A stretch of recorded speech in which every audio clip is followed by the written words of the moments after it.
गीता अध्याय 15 के श्लोक 16-17 में 3 प्रभु बताए हैं। ये 3 प्रभु कौन हैं? किस प्रभु की शरण में जाने के पश्चात जन्म और मरण समाप्त हो सकता है? 3 प्रभुओं में सबसे उत्तम परमात्मा कौन है? कैसा है? उसका क्या नाम है? इन सभी गूढ़ रहस्यों को जानने के लिए अवश्य सुनिए जगत गुरु तत्वदर्शी संत रामपाल जी महाराज के अमृत वचन। कबीर साहब धर्मदास जी को कह रहे हैं कि ए प्यारी आत्मा, आज मैं जो ये सूक्ष्म वेद के अंदर लिख रहा हूं, ये सूक्ष्म वेद है सारा कबीर सागर। मैं जो आज लिख रहा हूं या आज बोल रहा हूं, तू लिख रहा है, ये आज का बोला। जब तक वो ठीक का समय नहीं, वो ठीक नहीं आवेगी। ठीक का अर्थ होता है निर्धारित समय। जैसे हम उस समय जन्म हुआ दास का, उस समय हमें अपनी लोकल लैंग्वेज का यूज गणा करना पड़ा था। तो हमारे सभी नगर निवासी ग्रामवासी ये कहा करते, जैसे कोई व्यापारी भैंस ले जाता था और पैसे कुछ नहीं दे पाता था, कहता था फलाने दिन आ जाना, फिर कहता था भी नहीं बने 2 महीने पीछे आ जाना उस दिन। तो कहा करते कि वो व्यापारी पैसा ना देकर आगे से आगे ठीक बता रहा है। ठीक माने निर्धारित समय दे रहा है और समय बतावा है। तो यहाँ परमात्मा ने कहा कि जब लग वो ठीक का तिथिवार नहीं आवेगा, वो 5505 नहीं आवेंगे, तब लग तो मेरी बात या सूक्ष्म वेद में कही हुई बिन कति निराधार लगेगी। क्या कि सभी पंथ ऐसे मिल जाएंगे उस एक पंथ में, जैसे दरिया भाग करावे हैं, सब पंथ मिटा के एक चलाऊंगा। कहते आज ना जच्चा यह बात है। जब लग पूर्ण होए नहीं ठीके को तिथिवार, ठीक की तिथिवार, और कपट चातुरी तब लगे।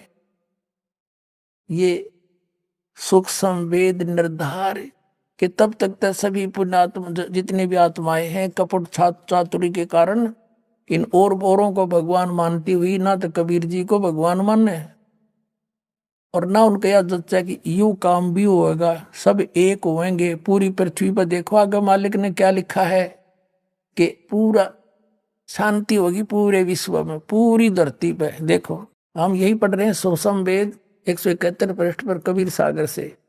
अब हम यहाँ आ गए हैं कि जब लग पूर्ण होए नहीं ठीके को तिथिवार, इस ठीक की तिथिवार वो दिन नहीं आवेगा। और कपट चातुरी तब लो, और सब संवेद निराधार।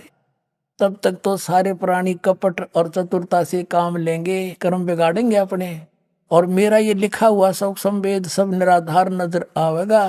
और फिर देखना जब ठीक का दिन आवंत, यो ठीक है ठीक नहीं, अंत नहीं आवंत, सब ही नारी नर शुद्ध, सब ही नर नारी शुद्ध हो जाएंगे, बुराई छोड़ देंगे, कपट चातुरी छोड़ देंगे। सब ही नर नारी शुद्ध तब जब ठीक का दिन आवंत, यो ठीक का दिन है। गलती मेरे मिसप्रिंट हो रहा है। और कपट चातुरी छोड़ के शरण कबीर गहंत,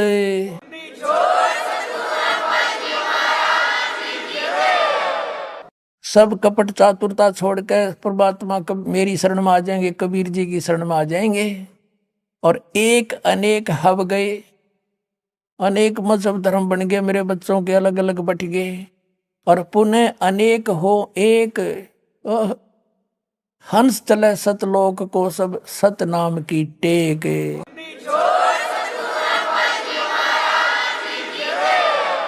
अब तो एक से अनेक हो गई है, अब फिर अनेक से फिर एक होंगे, और सतनाम लेके सबके सब सतलोक में जाएंगे। फिर क्या बताते हैं,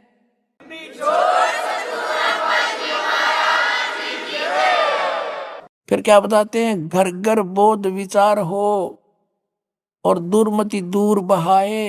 परमात्मा कहते हैं मेरे ज्ञान का, बोध माने ज्ञान, मेरे ज्ञान का घर घर में चर्चा चलेगी, सबकी दुर्मति दूर हो जाएगी, खेचा तानी नहीं रहेगी। एक दूसरे में लूटा खसोटी मिलावट करना, सास बहू की लड़ाई, आपस में छोटी छोटी बातों पर झगड़ा करना, कहता ये सब समाप्त हो जाएंगे, दुर्मति दूर हो जाएंगी और कलयुग में एक होकर सब बरतें सहज सुभाए। फिर कहा कि कहाँ उग्र कहाँ शूद्र हो, हर सभी की भव भीड़, चाहे डाकू चोर लुटेरे हो, चाहे छोटे बड़ी जात हो। और कहते हैं सो समान समदृष्टि हो, सब एक समान दृष्टि हो जाएंगे। वो संत जो होगा वो एक समान दृष्टि का होगा, वो समर्थ सत कबीर।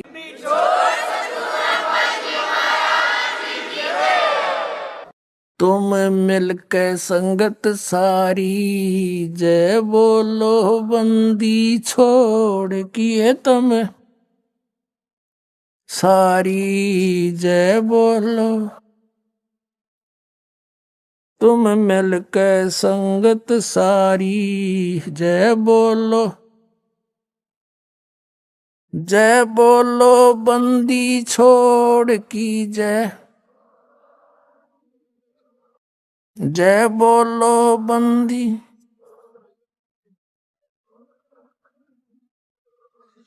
तुम मिलके संगत सारी, भक्तों के हितकारी बनके सबकी करो संभाल जी, भक्तों के हितकारी बनके काशी जी में यह गर चाई थारे नहीं मुके धन माल जी, काशी जी में तन 9 लाख बोडी डारी, जय बोलो बंदी छोड़ की तन, जय बोलो बंदी छोड़ की, जय बोलो बंदी।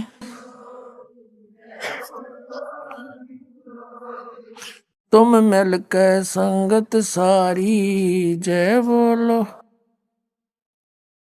तुम मिलके संगत सारी।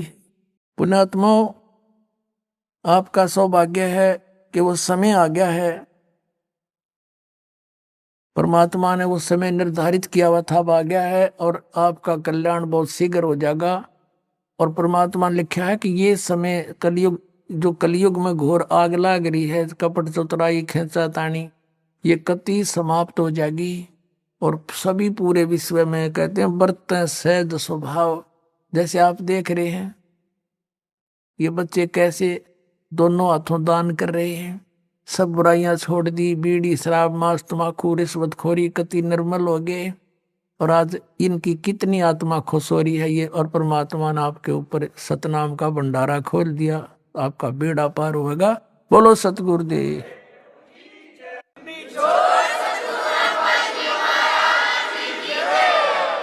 परम पिता परमात्मा पूर्ण ब्रह्म सर्व सृष्टि रचनहार कबीर परमेश्वर जी, ये हम सब आत्माओं के पिता हैं।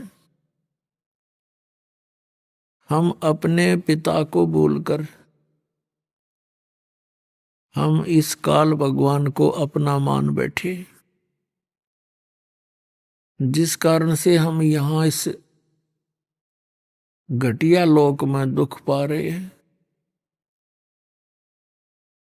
21 ब्रह्मांड के अंदर कोई प्राणी सुखी नहीं है।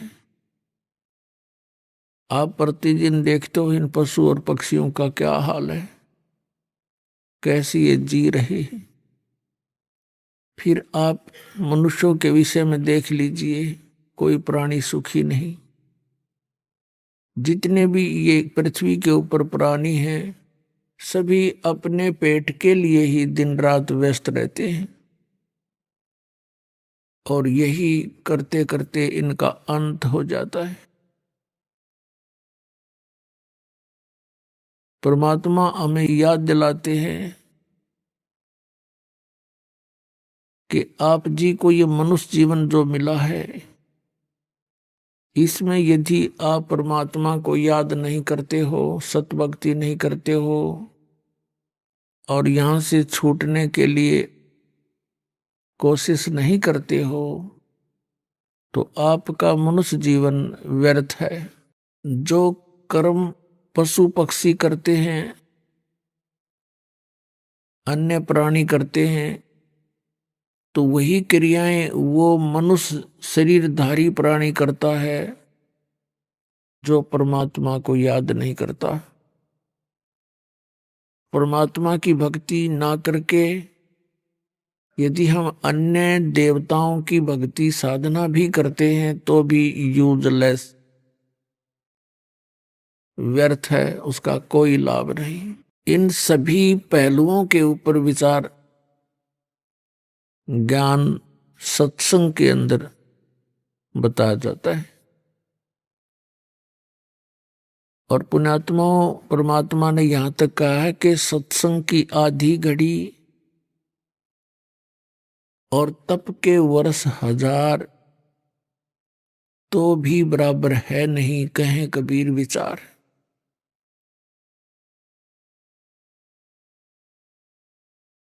तो पुण्यात्माओं, प्रथम तो मनुष्य जीवन का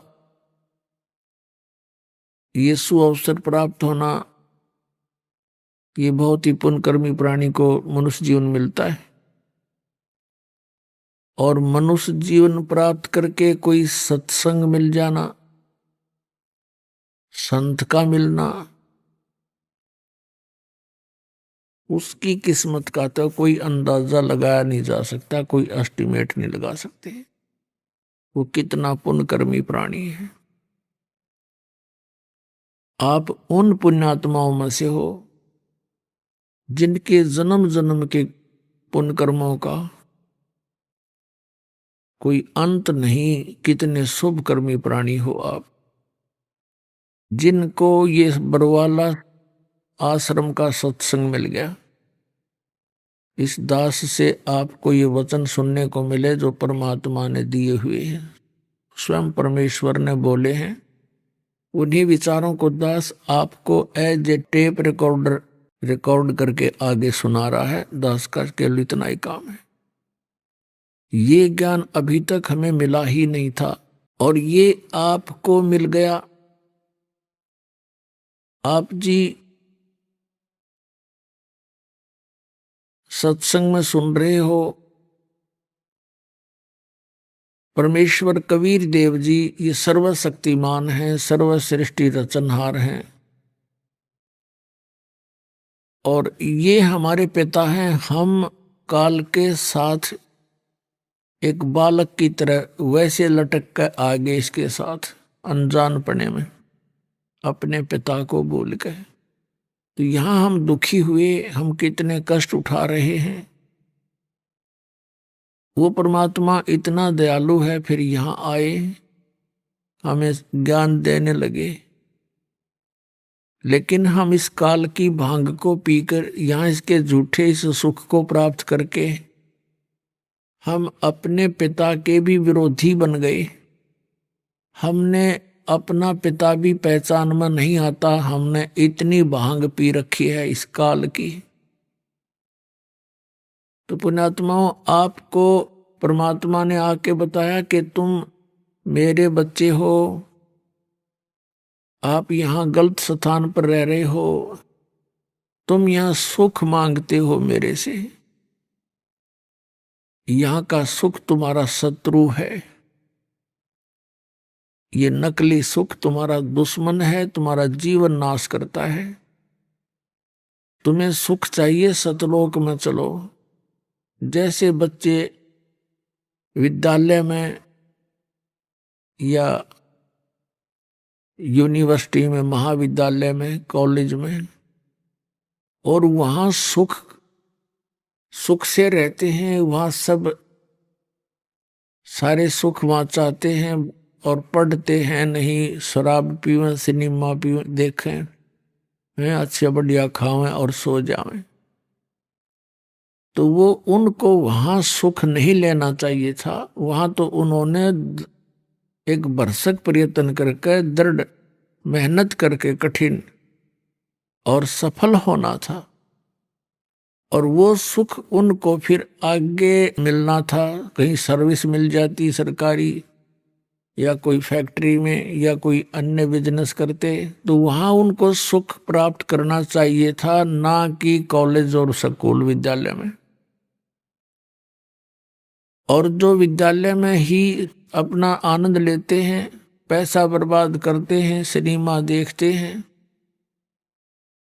वो बच्चे, वो अक्षणिक सुख था उनका और जीवन नष्ट हो गया, फिर आजीवन कष्ट उठाते हैं। वो किसी का नौकर लगते हैं, कहीं मजदूरी करते हैं और कहीं धक्के खाते फिरते हैं।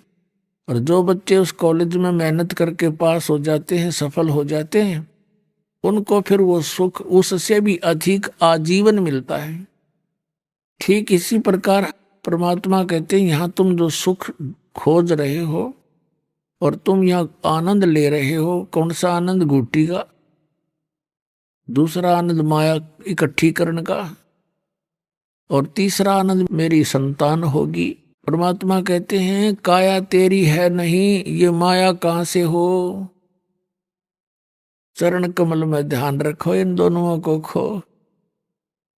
ये झूठा सुख है, तुम्हें मूर्ख बना रखा अकाल भगवान ने। तो उस परमेश्वर ने बताया है कि तुम्हें सतनाम से मोक्ष होगा।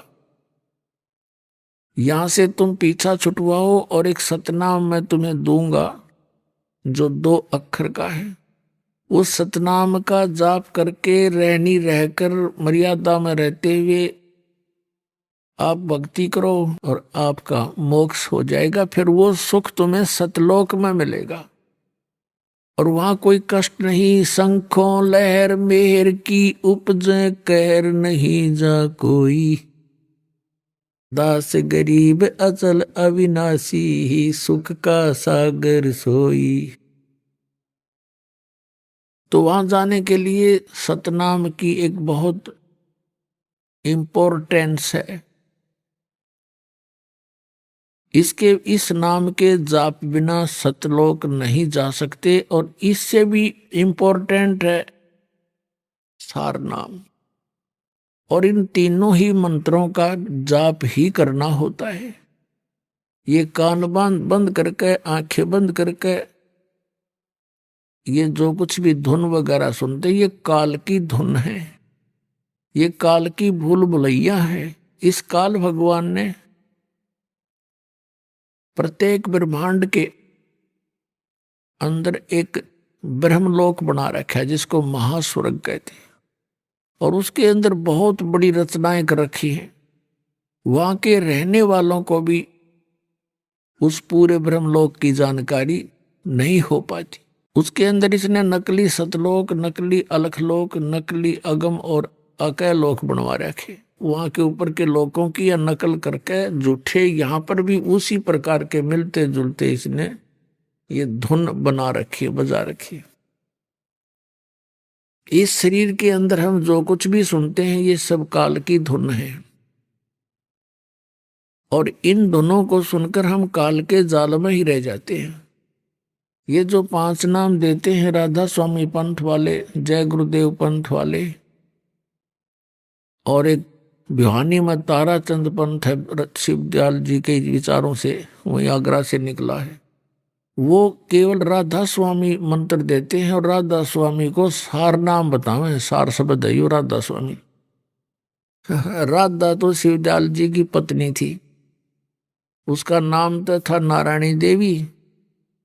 और वो शिवदयाल जी उनके जो अनुयायी थे वो कहने लगे ये तो श्री कृष्ण है और नारायणी राधा का रूप आ रही है। तो राधा कहने लग गए उस नारायणी को, नारायणी देवी को। और राधा का स्वामी, राधा का पति कौन? शिवदयाल। राधा स्वामी पंथ का प्रवर्तक जो शिवदयाल जी थे। जब राधा स्वामी का अर्थ है शिवदयाल, जैसे भगवान शंकर की पत्नी उमा जी हैं। और कोई ये कई बार कहते हैं उमा स्वामी से जब देवता मिले, उमा स्वामी। उमा स्वामी कौन? उमा का पति। उमा का पति मीन्स भगवान शंकर से मिले देवता। तो उमा स्वामी का अर्थ अंडरस्टूड है शिव जी। राधा स्वामी का अर्थ है सीधा शिवदयाल। तो ये ताराचंद वाला ग्रुप जनोद भिवानी में हरियाणा का, वो कहता मैंने सबसे बढ़िया खोज करके मंत्र दे रखा है राधा स्वामी सार शब्द है, इसका जाप करो। वो शिवदयाल की भक्ति कराओ सिद्धाई, और वो शिवदयाल बन रहा भूत। बुक्की में बोला अपनी शिष्या में, तो ये काल ने ऐसे भ्रमित कर दिया और इनका जीवन नष्ट करवा दिया करोड़ों पुण्यात्माओं का। तो पुण्यात्माओं, इस सतनाम से जीव का मोक्ष होगा जो 2 अक्षर का है। और ये पूरा ग्रुप धन धन सतगुरु, जय गुरुदेव, धन धन सतगुरु, सच्चा सौदा सिरसा वाले, ये सारे शिवदयाल जी के चेले हैं। उन्हीं से के विचारों से निकला हुआ ये पंथ, अलग अलग नाम रख लिए इन्हें। सच्चा सौदा सिरसा वाले 3 नाम देने लगे, इनको किसी ने टोक दिया कि 5 नाम तक काल के हैं। इन मनमुखी नाम 3 शुरू कर दिया, काल मूर्त, शब्द स्वरूपी राम और सतपुरुष। ये तो ऐसा है जैसे जल पानी नीर, जल पानी नीर। जल कहो, पानी कहो, नीर कहो, वाटर कहो। अब उसको तो हमने खोजना है, पाना है, वो मिले कैसे? वो जल पानी नीर कहने से नहीं मिलेगा, उसके लिए प्रोसीजर न्यारा है। हैंड पंप लगाने के लिए उस जल पानी नीर से अलग इंस्ट्रूमेंट हैं जिनसे वो जल मिलेगा, पानी मिलेगा, नीर मिलेगा। तो अकाल मूर्त कहो, चाहे उसे शब्द स्वरूपी राम कहो, चाहे सतपुरुष कहो, ये उस परम अक्षर ब्रह्म परमात्मा की कबीर देव जी के उपमा है। अकाल मूर्त का अर्थ है जिस मूर्ति का काल ना हो, साकार परमात्मा का। सत्य पुरुष अविनाशी परमात्मा। अकाल मूर्त का अर्थ भी अविनाशी परमात्मा। शब्द स्वरूपी राम का अर्थ भी अविनाशी परमात्मा, शब्द खंड नहीं होता, तो वो अविनाशी रूप परमात्मा। सतपुरुष कहो, चाहे अकाल मूर्त कहो, चाहे शब्द स्वरूपी राम कहो, ये तो एक का बहुत है। जल पानी नीर कहना तो मूर्खता है उसको। कोई कहे मैं जल पानी नीर लेने जाता हूं, जल पानी नीर, ये कोई बात हुई? समझदार आदमी कभी बोलेगा ऐसे? वो कहेगा जल लेने जा रहा हूं भाई, बात इतनी काफी है। तो ये बालकों कैसे विचार हैं इन लोगों के, और ये बन बैठे संत और महंत, दुनिया को बर्बाद कर डाला इन्होंने, नाश कर दिया जीवन। पुण्यात्माओं, आपके कोई 1-2 लाख रुपये बर्बाद करवा दे, ना लेकर देवे तो कोई बात नहीं, उसमें भी टाइम पास हो सके, आदमी टोटे में काम चला ले। और जिसने मनुष्य जीवन बर्बाद कर दिया, इसकी कीमत नहीं। एक श्वास की कीमत मनुष्य जीवन की। परमात्मा कहते हैं, कहता हूं कई जात हूं और कहूं बजा कर ढोल। श्वास जो खाली जात है, ये 3 लोग का मोल। बताओ, एक श्वास की कीमत, श्वास वो श्वास की 3 लोग। और परमात्मा ने जब इसके साथ सिमरण करें तो इसकी कीमत है बहुत घनी। सतनाम जोड़कर सिमरण करें, इसकी कीमत का अंत है नहीं, कितनी वैल्यू है इसकी। तो ऐसे बर्बाद करवा दिया ना हमारा मनुष्य जीवन। ये खामियाना कभी नहीं पूरा हो सकता।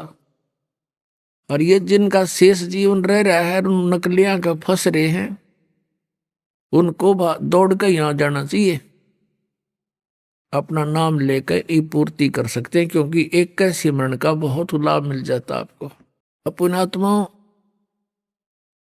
आप जी ने सत्संग में सुना कि ये सतनाम जो है एक बहुत बहुत ही कीमती मंत्र है, और ये अभी तक कुछ पुण्यात्माओं को छोड़कर किसी को प्राप्त नहीं हुआ, क्योंकि हम प्राप्त करने योग्य ना हुए। और जो इनके प्राप्त करने योग्य हो गए, उनको परमात्मा ने दे दिया और उनसे कह दिया था कि तुम अपना कल्याण कराओ, अभी इसको किसी को मत देना। जिन जिन पुण्यात्माओं को परमात्मा अपने विधान अनुसार, जैसा कि वो लीला करते ही करते हैं, उनको सबको सतनाम दिया था और कह दिया था कि इसको अभी उजागर मत करना, सार्वजनिक ना करना, और उनको प्रतिज्ञा दिला दी थी। जैसा कल आप जी को, आदरणीय नानक साहिब जी को कैसे परमात्मा मिले, बेई नदी से उनको लेकर के सचखंड गए, जिंदा महात्मा के रूप में आए। और नानक साहिब जी ने भी स्वीकारा इस बात को। जन्म साखी के अंदर जब मर्दाना ने पूछा, बाला ने पूछा, हे गुरुदेव, आपने जिक्र किया है कि मुझे पूरा गुरु मिला है, इसलिए मैं इन सिद्धों की सिट्टी पिट्टी गुम कर देता हूं। तो उनने पूछा, आपका गुरु कौन है और क्या नाम है और कब मिला आपको, कैसा उसका रूप है? तब नानक साहिब जी ने बताया कि वो जिंदा बाबा के नाम से प्रसिद्ध है और मुझे बेई नदी पर मिला था जब मैंने दरिया में डुबकी लगाई थी, और 3 दिन में उसी के साथ रहा था। उसका सुंदर शरीर, गोरा शरीर है, लाल शरीर है, और उसके रोम यानी बालों का, रोमों का, रोमकूप का सोने जैसा रंग है, स्वर्ण जैसा रंग है। और परमात्मा वो साकार है, सफेद कपड़े पहनता है, भाग्य कापड़, बोले बैण, लंबा तेरा नक, काले तेरे नैन, कबू साहिब देखा बहन। नानक साहिब जी कहते हैं कि परमात्मा हमने देखा, उसके ऐसे सारे अंगों का वर्णन कर रखा है। फिर निराकार की तरह वो निराकार आकार है। ये भूल भुलैया करी थी पसंतों ने इन नकलियों के लिए जो काल के दूत ड्रामा कर रहे। प्रकाश ही प्रकाश है। अब काल को धोखा देने के लिए महापुरुषों ने ऐसी वाणी लिखी। गुरु नानक देव जी ने प्रकाश बताया, प्रकाश है, फिर बताया वहां विष्णु, परमात्मा विष्णु, विष्णु मीन सबका पालक, वो कबीर देव विराजमान थे। और ये यहाँ के इंद्र देवता जैसे थे, वहां शंखों हैं, हाथ जोड़े खड़े उनके आगे। कोटिक विष्णु करें खवासी, सुन धन हो सिरजनहारे, कि आपके आगे करोड़ों विष्णु, यहाँ के विष्णु तक करोड़ों आपके आगे हाथ जोड़े नौकरी करते हैं आपकी। तो उनको ये कहा था कि धर्मदास तो लाख दुहाई, ये सार नाम मूल ज्ञान कहीं बार ना जाई। और मूल ज्ञान कौन सा है? इस मूल ज्ञान के अंदर ही सारा ही वर्णन है जो दास आपको बता रहा है। ये है वो मूल ज्ञान, तत्व ज्ञान। और यो किसी के पास नहीं आज तक पृथ्वी पर। तो परमात्मा ने कहा था कि इसका समय ठीक रख रखी, हमने समय रखा है, उस समय तक इसको छुपा के रखना है। और जब ये ठीक क्लियर हो जाएगी, 1997 में परमात्मा क्लियर कर गए थे कि अब अवसर आ गया और शुरू कर दो बेसिक सतनाम। ठीक है, ये सतनाम यही सार नाम है और दृढ़ता के साथ लगे रहना, अब समय आ गया। तो पुण्यात्माओं, उन महापुरुषों से कहा था कि सतनाम किसी को देना नहीं, तुम जाप करो और इसको अपनी वाणी में एज एफिडेविट जरूर बोल और लिख देना, लिखवा देना। और जिन भी महापुरुष से परमात्मा मिले उन्होंने यही कहा कि धर्मदास मोरी लाख दुहाई, ये सार नाम की तबार ना जाए। अब सतनाम के विषय में तो परमात्मा ने कह दिया कि सोहम शब्द हम जग में लाए और सार शब्द हमने गुप्त छपाए। वो सार शब्द का तो कितना हमने जो ना आवाज भी नहीं लागण दी किसी को, इतनी दृढ़ता के साथ छुपा रखा था। और सतनाम को भी परमात्मा ने ऐसा छुपाया कि इन काल के दूतां के समझ न आया। ये सतनाम 2 अक्षर का, और ये सतनाम सतलोक की महिमा गाने वाले राधा स्वामी पंथ, धन धन सतुरु पंथ, सच्चा सौदा सिरसा वाले, जय गुरुदेव पंथ, ये श्री शिवदयाल जी के विचारों से ही सारा कुछ प्रचार करते हैं। और इनको सतनाम का पता नहीं। अब थोड़ी सी झलक आपको और देते हैं, क्योंकि जब तक आपको ये दृढ़ता नहीं होगी कि सचमुच इस सतनाम का आज तक किसी को पता नहीं था इस दास के अतिरिक्त, तो आपका विश्वास दृढ़ होगा पुण्यात्माओं, और आप अपना कल्याण करवाओगे। और 20 जगह जाकर छाती ठोक कर कहोगे कि इस पृथ्वी पर कहीं पर भी सत भक्ति नहीं है, बरवाला के सिवा।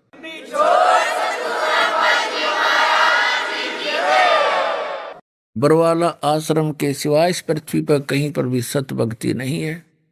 सब मूर्ख बना रहे हैं।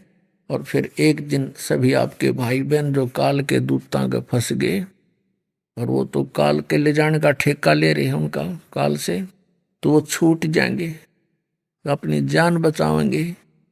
आत्म प्राण उद्धार ही ऐसा धर्म नहीं और जीव की आत्मा का कल्याण करवा दे, इससे बड़ा पुण्य कोई नहीं। किसी को मान लीजिए आप 1000, 2000, 10,000 रुपये उधार दे देते हो, फ्री भी दे देता है, को धनी है, तो कितना कल्याण कर दिया। को रोजी रोटी का वो भी साल 6 महीने का, 2 महीने 4 महीने, और फिर अगले जन्म में पशु योनि में चला गया, फिर तो उसके ऊपर कैर टूटता ही चला जाएगा। तो मनुष्य जीवन में अगर मदद करना चाहते हो आप, परमात्मा की शरण में ला दे उस प्राणी ने, किसी तरह समझा के बुझा के प्यार से, क्योंकि सब उल्टी पट्टी पढ़ रही है, पढ़ा रखी है काल ने सब ने। अब धीरे धीरे ज्ञान से ही पता चलेगा। एक बार ना माने, 2 बार 3 बार रह रह कर मिलता रहे प्यार से, नाराज सा होता दिखा जब परमात्मा की तरह उठ कर चल पड़े, फिर वो सोचता है कि सचमुच ये क्या बात कह रहा था। आत्मा जागा है प्राणी की, जब सच्चाई उसके ऊपर चोट लगती है, फिर दूसरी बार तीसरी बार वो नरम होकर सुनने को विवश होना पड़ेगा। और फिर आ जाएंगे यहाँ पर, क्यों काल ने भांग घनी प्यार रखी है। कबीर ये माया अटपटी सब गट आन अड़ी, और किस किस ने समझाऊं या कुएं भांग पड़ी। अब एक शराब के ठेके पर आप चले जाओ, वहां से शराब पी रहे हैं या पी के आ रहे हैं, उनसे बात करके देखो, सबसे एक जैसी बोली, एक जैसी चाल, एक जैसी धुन पाओगी। तो उनका क्या दोष है, उन्हें घूटी ला रहा, क्यों शराब ने उनकी व्यवस्था ऐसे ही करनी होती है। तो इसी प्रकार इस काल ने जो हमें अज्ञान घुटा दिया, और साथ में यह नकली सुख, यहाँ का मंत्री प्रधानमंत्री बनना, MLA MP बनना, राज का पद प्राप्त करना है, बड़े बड़े अधिकारी बन जाना, हमारे पुण्य हमारा जोत और हमारे सिर पे इसने ये कर रखे है। और फिर आप देखते हो जब रिटायर हो जाते हैं अधिकारी, फिर देखे न कोई नहीं पूछता है, समय पर टूक नहीं, बाल खुरकावे, क्योंकि इनकी बैटरी थी वह डाउन होगी, सारा बर्बाद कर दिया पुण्य कर लेकर, झूठे सुख को भक्ति करी नहीं, क्यों चौधरी पाकी गए, हवा में उड़ रही है, सैकड़ों कर्मचारी सलूट मारनी है पाँव, फिर न के जरूरत भगवान की। तो वो अज्ञान से ऐसा है। ज्ञान होगा तो यहाँ आएंगे, यहाँ देखा हमने ऐसे ऐसे पुण्यात्मा, बड़े बड़े IAS अधिकारी तक जो धनी थे किस्मत के, उनको यू मार्ग मिला, आम व्यक्ति को यहाँ प्राप्ति भी नहीं हो सकती।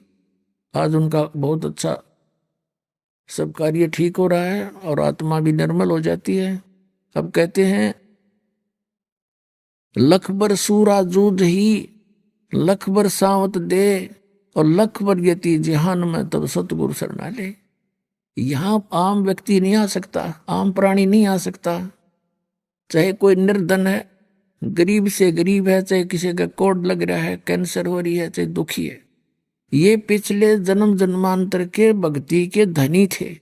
इन्होंने अपने पुण्यों का नाश कर दिया, और फिर भी इतने पुण्य और भी अच्छे बचे हुए हैं कि यहाँ तक पहुंच गए। वो यहाँ आते उनको कितना राहत मिलेगा, नाम ले लिया, और चाहे हफ्ते 10 दिन पीछे भी मृत्यु होगी तब मनुष्य जीवन मिलेगा अब तुरंत।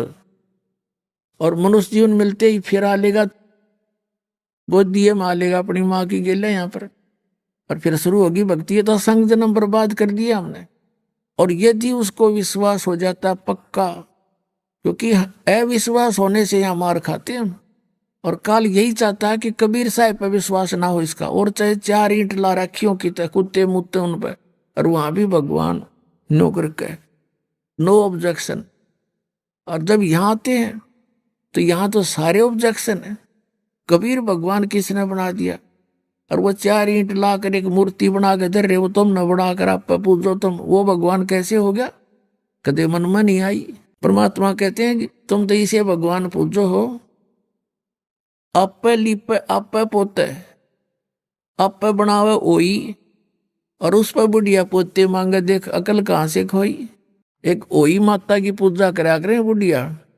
अब तो उसका चित्र सा बना ले है, बना बना मिल जाता है। पहले आप पर बना करते दीवार के ऊपर होई एक बुढ़िया ऐसी बना लेते चित्र सा औरत का, और फिर उसका अगर दीप लगा के आरती करे। हाँ, अन्यों का हे होई माता दूध पूत में खैर राखिए और पोते दिए मने। परमात्मा के आप पर दिया चित्र बनाया तने, आप पे उसके ऊपर आप पे लिप पे आप पे पोते आप पे बना ली ओई, और फिर उस पर पोते मांगे। देख अकल कहाँ से खोई। तो इस प्रकार हम इनको तो विश्वास कर लिया और हम पे विश्वास नहीं करते। कबीर किसने भगवान बना दिया। कबीर तो बने बनाए भगवान थे, ये सबको बनाने वाले इनको कौन बनावे। लेकिन हम पहचान नहीं सके। दास ही बाप को पहचान करवा रहा है कि कबीर इज गॉड। और इतना सा काम है दास का कि कबीर इज गॉड, ये पहचान करवाना चाहता है। और फिर कैसे मिला वो कबीर गॉड, और वो किस किस ने मिला, उन्हें कौन सी साधना की जिससे वो कबीर गॉड मिला। उन महापुरुषों के इतिहास आपके रूबरू कराता। इसके अतिरिक्त कोई बता दे किसी ने भगवान मिलाओ, लाओ मेरे सामने। सब निराकार बताते हैं, और इतने बड़े बड़े ग्रंथ बना के दर दिए उन्होंने अपने अनुभव के, और कहते हैं वहां तो प्रकाश ही प्रकाश है। प्रकाश नाम चाटाएंगे जहां भगवान नहीं है। हमने तो परमात्मा से ये देखते हैं सीढ़ को, बात करा अपने भगवान से और अपने दुख न रोआ उसके आगे बैठ के।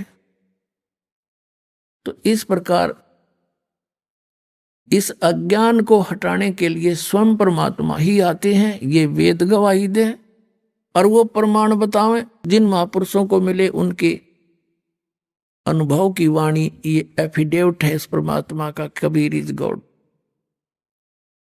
अब आपको दिखाते हैं ये सतनाम बिना मोक्ष नहीं। और जो सतलोक की बात करते हैं ये कबीर पंथी और राधा स्वामी पंथ, धन धन सतगुरु सच्चा सौदा सरसा पंथ, जगमाल वाली पंथ, जय गुरुदेव पंथ मथुरा वाला, ये ठाकुर जी पंथ, ये 5 नाम जाप करें पांचों काल के। और ये 3 नाम आपको बताइए नकली न अलग से बना लिए, सतपुरुष अलग पुरुष अकाल मूर्त शब्द स्वरूप ही राम। ये तो वो कैसे मिला वो राम जिसके ये गुण है, जिसकी उपमा आप कह रहे हो। अब जैसे हैंडपंप लगाना पड़ेगा, हैंडपंप से जल मिलेगा। हैंडपंप समझो ये सतनाम का जो 2 अक्षर का मंत्र है सतनाम में। ये श्वास उस श्वास की बोकी मारनी पड़ेगी, जैसे बोकी मारते हैं उल्टी सुल्टी, फिर पाइप नीचे ले जाते हैं। तो सतनाम का काम है जल तक पहुंचा देगा। बोकी और पाइप का कार्य इतना है कि जल तक पाइप पहुंच जाएगी जहां जल आ गया। उसके बाद फिर हैंडपंप आवश्यक है जो जल को प्राप्त कराएगा। तो सतनाम का जो मंत्र है आपका ये भी आवश्यक है। इस बिना तो फिर वो हैंडपंप नहीं, ऊपर मशीन लगे नहीं। तो सारनाम मशीन है, ऊपर का हैंडपंप, और सतनाम ये बोकी है। ऐसे ये परमात्मा मिल जाएगा, सिंपल सी बात है। अब आपको दिखाते हैं ये जो सतनाम, सतनाम के बिना मोक्ष नहीं। और राधा स्वामी पंथ वालों को सतनाम का कह का पता नहीं, और करोड़ों जीव डोब दिए, काल के मुंह में फंसा दिए इनको परम धनी जान के। देखिएगा ये पुस्तक है सार वचन राधा स्वामी वार्तिक। ये कहाँ से छपी है ये बताते हैं। प्रकाशक हैं जगदीश चंद्र सेठी, सेक्रेटरी राधा सत स्वामी सत्संग व्यास, डेरा बाबा जयमल सिंह पंजाब। मुद्रक लक्ष्मी ऑफसेट प्रिंटर दिल्ली। अब यहां इसकी भूमिका में क्या लिखा है इससे बहुत कुछ कंसेप्ट क्लियर हो जाता है। भूमिका में लिखा है सार वचन राधा स्वामी वार्तिक हजूर स्वामी जी महाराज के वचनों का संग्रह है। ये वचन सत्संगियों तथा अन्य चर्चाओं के दौरान सत्संगियों ने नोट किए थे। स्वामी जी महाराज के परम धाम सिधारने के कुछ वर्ष बाद इनका संग्रह करके पुस्तक के रूप में छपवाया गया। सन 1902 में, ये सन 1861 से सत्संग करता हुआ रहा था और 1878 में ये मर गया था। 17 वर्ष सत्संग करके। उसके बाद फिर वो हिंदी में छपवाई गई थी। उसके बाद 1902 में बाबा जयमल सिंह जी ने सारवचन राधा स्वामी भारती को पहली बार गुरमुखी लिपि में छपवाया था। ये छपी तो पहले से भी थी, 1902 में तक गुरमुखी लिपि में छपी थी। प्रस्तुत पुस्तक उसी प्रथम गुरमुखी संस्करण के अनुसार है। अब इसका हिंदी में संस्करण प्रकाशित किया जा रहा, यानी 1902 से आज तक 110 वर्ष हो गए। ये अड़ंगा पंडितान है, इन बुद्धिमानों ने इन्हें नहीं बेरा यू के कहना चाहे, खख भी नहीं पता इस शिवदयाल को। अब देखना, अब कौन है वो स्वामी जी जिसके सत्संगों का संग्रह है ये? स्वामी जी महाराज का शुभ नाम सेठ शिवदयाल सिंह जी था। आपने 25 अगस्त 1818 में आगरा शहर में जन्म लिया। आपके पिताजी का नाम सेठ दिलवाली सिंह जी तथा माता जी का नाम महामाया जी था। आपके पूर्वज पंजाब के रहने वाले थे तथा घर में गुरु ग्रंथ साहिब का पाठ किया जाता था। आपके माता पिता हाथरस के प्रसिद्ध संत तुलसी साहिब के भक्त थे। स्वामी जी महाराज ने भी तुलसी साहिब की काफी संगति की थी। बचपन से ही स्वामी जी महाराज का रुझान अध्यात्म की ओर था। आपने एक कमरे में बैठकर 17 वर्ष सूरत शब्द योग का अभ्यास किया। इन सूरत शब्द का पता नहीं कि उडले डोएगा कान बंद करके आंख मूंद के। और सन 1861 में बसंत पंचमी के दिन खुले तौर पर आम सत्संग और सूरत शब्द योग का उपदेश शुरू किया। 17 साल डड़े डोके 1861 में इसने सत्संग किया। वो के वचन फरमाए वो दिखाता हूं, ये देखिएगा। राधा स्वामी दयाल की दया। राधा स्वामी शिवदयाल समझो, राधा इसकी पत्नी और यू उसका पति, राधा का स्वामी। अब देखो शिवदयाल जी की यहाँ राधा स्वामी दयाल की दया, राधा स्वामी साहेब, उपदेश हजूर राधा स्वामी साहेब का। अब ये वचन है या दफा 1 हम यहाँ पढ़ेंगे। सिर्फ काम इतना है कि इंसान यानी मनुष्य अपनी सूरत यानी रूह को अपने खजाने और निकास यानी मुकाम सतनाम और राधा स्वामी में पहुंचावे आगे लिखा। तो हमने ये कंसेप्ट क्लियर करना है कि ये सतनाम को यहाँ सथान बोल रहे हैं और राधा स्वामी को भी मुकाम कहते हैं कि अपनी रूह को अपने खजाने, उसके खजाने और निकास यानी मुकाम सथान, मुकाम माने सथान, सतनाम और राधा स्वामी में पहुंचावे। ठीक है, क्लियर हुआ। इन्होंने सतनाम को सथान कहा है, ये देखना। और ये तीसरा वचन देखो, जितने आचार्य और महात्मा और अवतार और पैगंबर हर एक मजहब में हुए सब अपने अभ्यास के जोर से अंतर में तरफ मुकाम असली स्थान की ओर चले। फिर और सिर्फ संत मंजिल 5वीं यानी सतनाम पर, या मंजिल सतनाम बता दी ना। मंजिल माने स्थान, या मंजिल कहो चाहे स्थान कहो, कहते हैं अर्थे सतनाम कहो। और कोई बिरले संत मंजिल 8वीं यानी राधा स्वामी पर, मंजिल माने स्थान राधा स्वामी पद पर। अब चौथा वचन सुनो इनका, प्रश्न नंबर 15 पे, और ये है सारवचन वार्तिक भाग 1। अब यहाँ वचन चौथा।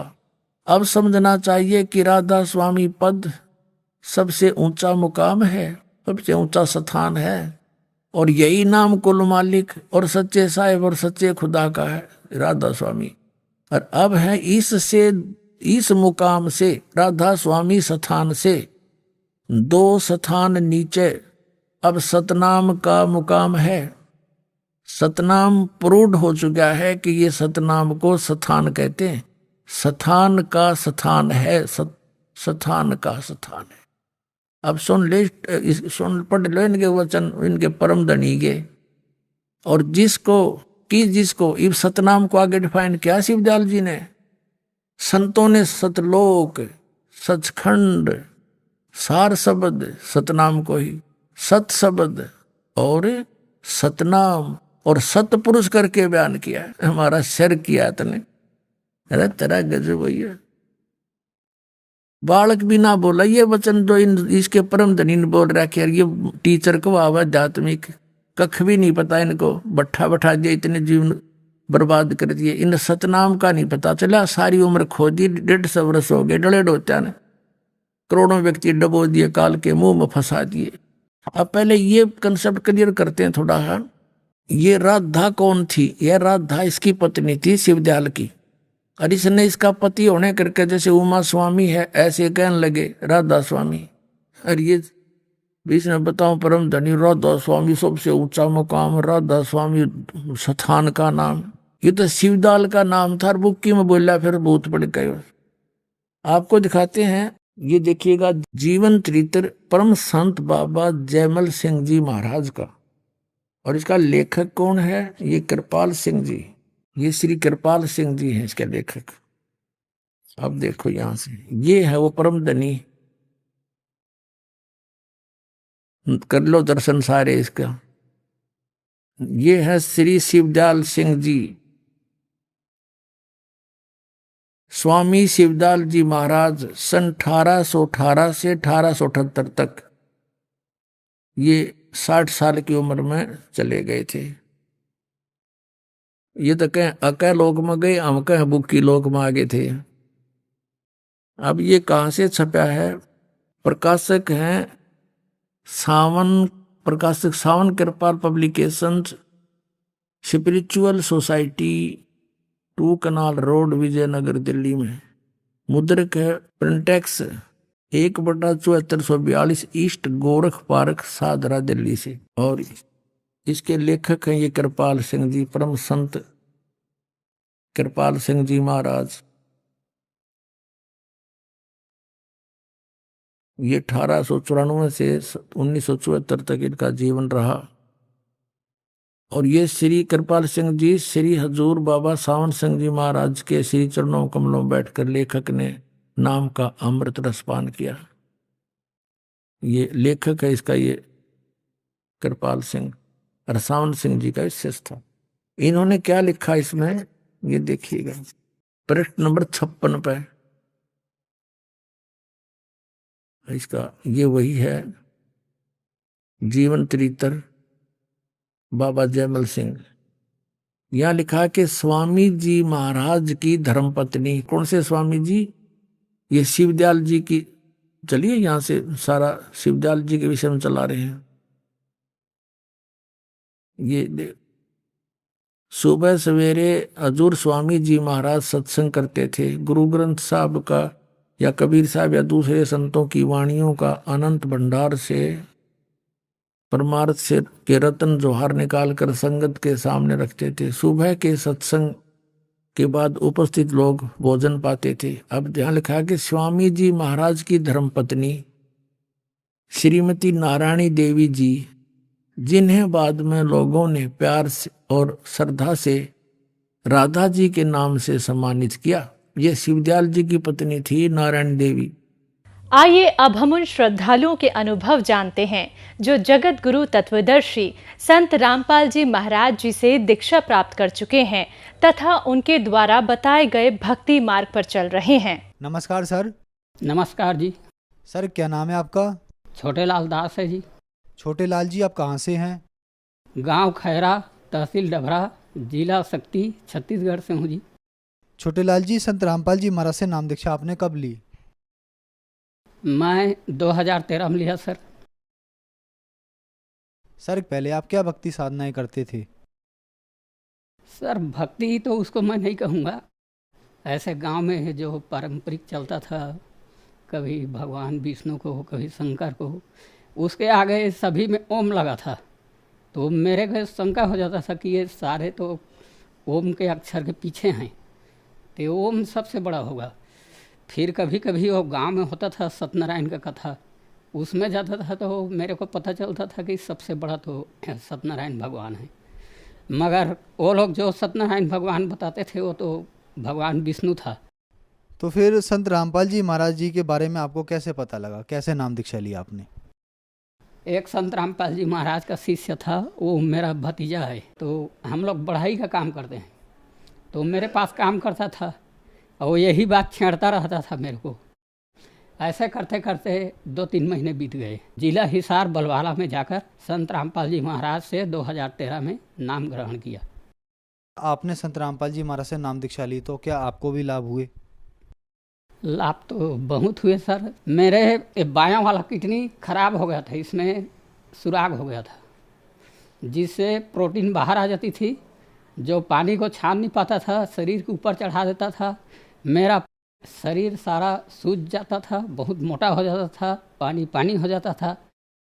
तो मैंने संत रामपाल जी महाराज से अरदास लगाई तो जवाब में आया, धीरे धीरे ठीक हो जाओगे, भक्ति करो, मर्यादा में रहो। तो फिर मेरे को तकलीफ़ ज़्यादा होने लगा तो रायगढ़ में मेरे को भर्ती किया। रायगढ़ में एक आर हॉस्पिटल है, वहाँ डॉक्टर रूपेन पटेल जी MD मेडिसिन, उसके पास गया तो वहाँ एक दिन तो ठीक था, दूसरे दिन मैं बेहोश हो गया वहाँ। और लोग बताते हैं कि आपको होश में तो आते आते 15 मिनट लग गए, तो कहते हैं आपकी मौत हो गई थी। उसी बीच मेरे को परमात्मा संत रामपाल जी महाराज ने दर्शन दिए और बोला बेटा ठीक हो जाएगा धीरे धीरे। ऐसे करके परमात्मा तो चले गए। फिर मेरे को उस डॉक्टर ने रायपुर रिफ़र कर दिया। तो रायपुर में हम लोग गए, श्री बालाजी हॉस्पिटल है, इसके वहाँ मेरे को भर्ती किया, वहाँ ICU में रखा। उस टाइम मेरा ऑक्सीजन बहुत कम हो गया था। उसने बोला था बायोप्सी टेस्ट कराने के लिए, तो हम लोग गरीबी परिस्थिति के कारण नहीं करा पाए, हम लोग घर आ गए। फिर मैंने रायगढ़ में 3-4 डॉक्टरों के पास चक्कर काटे, तो डॉक्टरों के पास मैं जाता, 1-2 दिन तो सूजन ठीक रहता, फिर वही हाल हो जाता, बीमारी को मेरे पकड़ ही नहीं पा रहे थे वो लोग। फिर मैं हार करके फिर संत रामपाल जी महाराज से अरदास लगाया तो वहाँ से जवाब आया, जो डॉक्टर कहता है उसकी कहना मानो, जो कहता है वही करो। तो मैं रायपुर गया और वहाँ बायोप्सी करा ली। तो बायोप्सी का रिपोर्ट गया, बायोप्सी का रिपोर्ट आते आते 28 दिन लग गए। तो फिर मैंने डॉक्टर साईनाथ करके हैं, किडनी की डॉक्टर है, उसने जब मेरे को देखा तो छोटे लाल तू जिंदा है बोला। तो सर मेरे को क्या होना था? तो उसने बोला ऐसे बीमारी वाले तो 1 महीने से ज़्यादा नहीं जिंदा होते, तू तो 3 महीना बाद यहाँ आ रहा है। इस बीच मेरे परिवार वाले आते, रिलेटिव मेरे रिश्तेदार, उन लोगों ने बोला चल बैगा के पास ले जाना है तुझको, जहाँ सारे खर्चा होगा, गाड़ी का खर्चा होगा, उसका खर्चा होगा, हम लोग देंगे। तो मैंने कहा ठीक है जाऊँगा, मगर ये बताओ अगर वो डॉक्टर मेरे को ठीक नहीं कर पाएगा तो वो लिख कर दे देगा मेरे को कि ठीक नहीं कर पाओ, फिर मैं उसके नाम से FIR करूँगा। तो वो लोग फिर पीछे हट गए, नहीं ले जा पाए मेरे को। फिर मैंने अरदास लगाई परमात्मा से, तो परमात्मा बोला बेटा तू लगा रहा, उसी डॉक्टर के पास जा, धीरे धीरे ठीक हो जाएगा। उसके बाद सर मेरे गोली चला, सिर्फ एकदम सस्ता 15 गोली आता था मेरे, 23 रुपये का गोली। इससे परमात्मा ने मुझे ठीक कर दिया। जो पहले चलने फिरने में भी मेरे को तकलीफ़ होता था, अब मैं 50 किलो का वज़न उठा सकता हूँ, अब बढ़ाई का काम करता हूँ, अपना उसी से गुजारा हो रहा है। सर ये देख रहे हैं कि आप यहाँ पे किडनी में जो सुराग है, इससे मेरे प्रोटीन बाहर चला जाता था, जिससे किडनी पानी को छान नहीं पाता था और सारे पानी ऊपर को चढ़ जाते थे, शरीर सूज जाता था, पूरा मोटा मोटा हो जाता था। तो मैंने संत रामपाल जी महाराज से अरदास लगाई और उधर से जवाब आया कि बेटा धीरे धीरे ठीक हो जाएगा। फिर हम लोग गरीब लोग हैं, मजदूर लोग हैं, तो इतना इलाज कराने के लिए हमारे पास पैसे भी नहीं थे। जो भी पैसे थे पहले हमने खर्च कर चुके थे, कर्जे उर्जे लेकर जितना भी होना था हमने कर लिया था। फिर परमात्मा की ऐसे दया हुई कि मेरे बीमारी 23 रुपये पत्ते, जिसमें 15 गोली आता था 20 mg का, उसी से मैं ठीक हो गया। आज मैं बहुत खुश हूँ और शरीर से भी ठीक हूँ। अब मैं कहीं भी आ जा सकता हूँ। वो डॉक्टर ने मेरे को पूछा, पहले उसके पास मैं गया था, फिर लॉकडाउन के चक्कर में नहीं जा पाया, तो उसने बोला बेटा छोटे लाल तू कैसे जिंदा है, तू तो 1 महीना में ही तेरा मौत हो जाना था। मैंने कहा सर मैं संत रामपाल जी महाराज जी के शरण में हूँ, बेशक अभी थोड़ा तकलीफ है, बाकी मैं अभी जिंदा हूँ। तो उसने बोला ठीक है चल। फिर इसी गोली से संत रामपाल जी महाराज की दया से मेरा शरीर पूरा ठीक हो गया। अब मैं स्वस्थ हूँ। सर एक लाभ और बताना चाहूँगा, मेरे पत्नी का भी गुर्दा इन्फेक्शन से ख़राब हो गया था। उसको मैंने रायगढ़ में नामी हॉस्पिटल है एक राजप्रिया करके, वहाँ राजकृष्ण डॉक्टर हैं जो उसके बीमारी को नहीं पकड़ पाए। वहाँ कम से कम 8 दिन रहा, उसने इस करके 25,000 हमारे खर्चा हो गए। फिर हम लोग गए जिंदल हॉस्पिटल में रायगढ़ में ही, वहाँ गए तो संजय डॉक्टर संजीव करके उसको इलाज किया। वो भी पहली बार नहीं बीमारी को पकड़ पाए। वो जो भी खाता था तुरंत उल्टी हो जाता था। और मैं उसके लिए अनार का भी जूस लाता था, वो भी तुरंत उल्टी हो जाता था। तो दोबारा फिर मैं गया, उस बार तो छुट्टी दे दिया उधर जिंदल से। फिर मैं दोबारा ले गया उसको। फिर उसका हालत बहुत ख़राब था, उसको मैंने इमरजेंसी में रख दिया। तो इमरजेंसी में उसने बोला, मेरे पत्नी ने बाद में मेरे से बोला कि एक बूढ़ा सा आदमी आया था, बोल रहा था मेरे को जाप कर ले, सुमरन कर ले, ठीक हो जाएगा करके। तो फिर उसको उसके बाद वो भूल गई इसको। फिर उसको आईसीयू में भर्ती कर दिया। तो भर्ती कर दिया तो एक दिन मैं सोया परमात्मा से अरदास लगा रहा था, हे परमात्मा, मेरे 2 बच्चे हैं, अगर मेरे पत्नी को कुछ हो गई तो बच्चे को तो फिर मुश्किल हो जाएगा उसको पालन करना। एक लड़की है एक लड़का है। तो परमात्मा की ऐसे दया हुई, उसको रात में आईसीयू में दर्शन दिए संत रामपाल जी महाराज ने, परमात्मा ने मेरे पत्नी को दर्शन दिए। अब बोला बेटी आज से अब तू धीरे धीरे ठीक हो जाएगा। फिर उसके दूसरे दिन एक बाहर से एक डॉक्टर आया। फिर उसने देखा उसको, उसका चेक करवाया, फिर खून का पेशाब का। फिर उसने बोला, मेरे को बुलाकर बोला, क्या इसने कोरोना का सुई लगवाया था? मैंने बोला हाँ। वही सुई इनको इन्फेक्शन कर गया है और इसका गुर्दा में चला गया है। तो फिर उसका गुर्दा ठीक होना अभी मुश्किल है, तुम लोग रायपुर इसको रिफ़र कर देता हूँ। मैंने बोला सर मेरे पास इतना कहाँ पैसा है, मैं तो जितना भी पैसा था पहले ही खर्च कर चुका हूँ। अब मैं तो गरीब आदमी हूँ, मजदूरी करता हूँ। फिर वहीं आप इलाज कीजिए जैसा भी हो। फिर परमात्मा से मैंने पहले ही अरदास लगा चुका था, तो उधर से जवाब आया था कि ठीक हो जाएगा। फिर जब परमात्मा आईसीयू में दर्शन दिया, उसके बाद मेरे पत्नी धीरे धीरे वहीं पे ठीक हो गई। डॉक्टर भी हैरान हो गए कि ये तो इतना कमज़ोर हो गई है, इतना दुबली पतली हो गई है, इसका मौत तो निश्चित था, ये कैसे ठीक हो गई। तो हमने जो बताया उसको, हम संत रामपाल जी महाराज जी के शरण में हैं, इसलिए परमात्मा हम लोगों को, उनके अनुयायियों को कभी दुखी देख नहीं सकता। वो तो हमारा परम पिता है, हम लोग उसके बच्चे हैं, तो कोई अपने बच्चे को कैसे दुखी देख सकता है।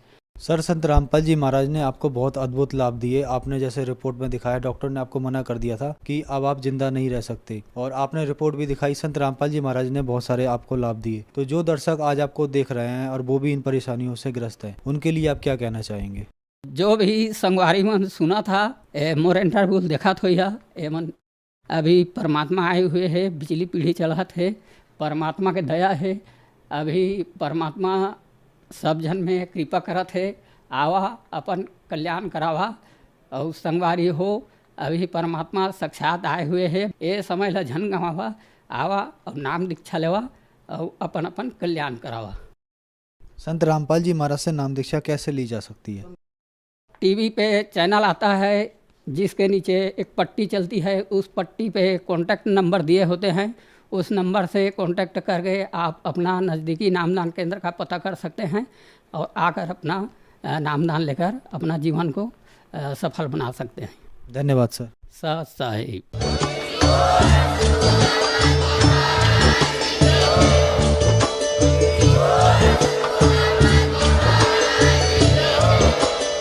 आप सुन रहे थे जगत गुरु तत्वदर्शी संत रामपाल जी महाराज जी के मंगल प्रवचन। अधिक जानकारी के लिए विजिट कीजिए हमारी वेबसाइट www.jagatgururampalji.org। संत रामपाल जी महाराज जी के शुभ आशीर्वाद से पूरे विश्व भर में 500 से भी ज्यादा नाम दीक्षा केंद्र हैं, जिन पर संत रामपाल जी महाराज जी द्वारा ऑनलाइन